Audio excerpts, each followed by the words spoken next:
But first, before we talk about that, I want to talk in a more general sense about what the media has done to politics in this country. You know, as I told you recently, I was rereading the Federalist Papers. And one of the things that I was really struck by is the founders, these are the papers obviously that were written to sell the Constitution to the public, and the founders just foresaw everything because they knew so much about human nature.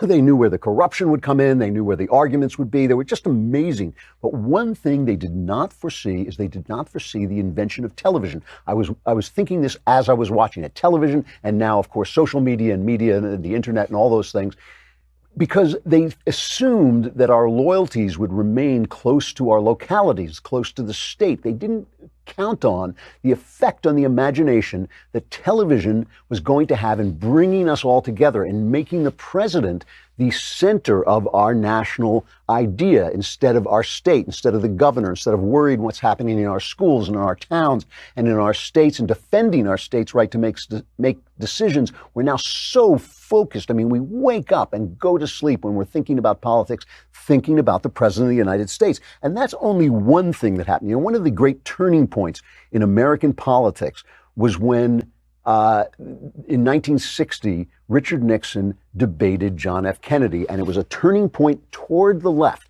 It was a turning point away from reason and toward emotion. I just want to play just a little part of this, and there is such a huge difference. Here's what you have to know.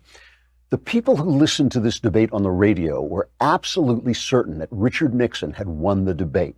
Okay. The people who watched on TV were absolutely certain that Kennedy won the debate. So if you're watching, watch. If you're listening, listen, and you'll see exactly why. In the election of 1860, Abraham Lincoln said the question was whether this nation could exist, half slave or half free. In the election of 1960, and with the world around us, the question is whether the world will exist, half slave. Now, this is not standing still. But, good as this record is, may I emphasize, it isn't enough. A record is never something to stand on. It's something to build on. And in building on this record, I believe that we have the secret for progress. We know the way to progress. And I think, first of all, our own record proves that we know the way.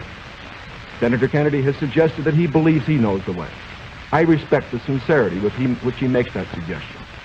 But on the other hand, when we look at the various programs that he offers, they do not seem to be new. They seem to be simply retreads of the programs of the Truman administration which preceded it. So if you close your eyes and you eliminate the fact that Kennedy's voice is now iconic, people have imitated it so much that it sort of has a kind of authority it wouldn't otherwise have, they both sound perfectly rational, perfectly political, perfectly stately and statesman-like. But when you're watching it, you see that one of them is a very handsome guy. JFK was a handsome, younger guy. He had a wonderful presence. He had a wonderful way of standing. Nixon has sweat under his lip. He's a dark figure with the dark eyebrows and all this. And so if you're judging by images, it's clear that Kennedy wins. If you're just listening to their voices, they're two people who are on equal footing, and all you'd be measuring them by was their ideas. A society that lives by images is a stupid society, a shallow society. In the Middle Ages, the world was divided between people who were literate, the elites, and most of the people were illiterate, and that's why there were such beautiful pictures and so many pictures in churches. It was the gospel of the illiterate. It was things that people could look at to get the stories.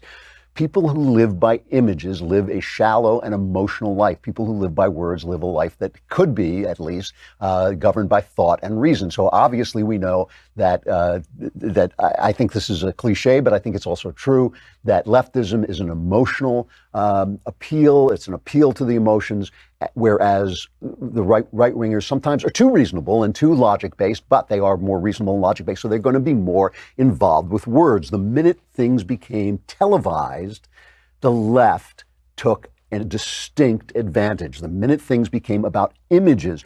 But television and the media has also done something else. It's also emphasized extreme ideas. Why? Because It is much more fun to turn on TV and hear one guy yelling that MS-13 is invading your country to rape your children and the other guy yelling racist, racist, racist than it is to hear two people saying, well, look, obviously we've got to restore the borders. We've got to secure the borders. How do we go about doing that? What's your policy and why? And here's mine, okay? It is simply better clickbait to have people talking about extremes. When you have somebody come on and say men and women are the same, there's no difference between men and women, and you think there is, you're sexist. That makes you outraged. You're going to watch something that makes you outraged. You're not going to watch if people start to talk about in rational terms the scientific information which increasingly shows that there are deep and abiding differences between men and women, and here is what they are. But of course, even though there are deep abiding differences between two classes of people, they may not affect you as an individual. All that stuff is nuanced and shaded, and it just doesn't work on television. Television imagery is stupid. It is shallow. It's affecting and it is moving, but it gets to your heart very easily. The images go right to your heart. Words have to work their way there through your mind. And that is the change that the media has wrought. We are living in a society where we are being taught to be illiterate and to judge things on the way they look.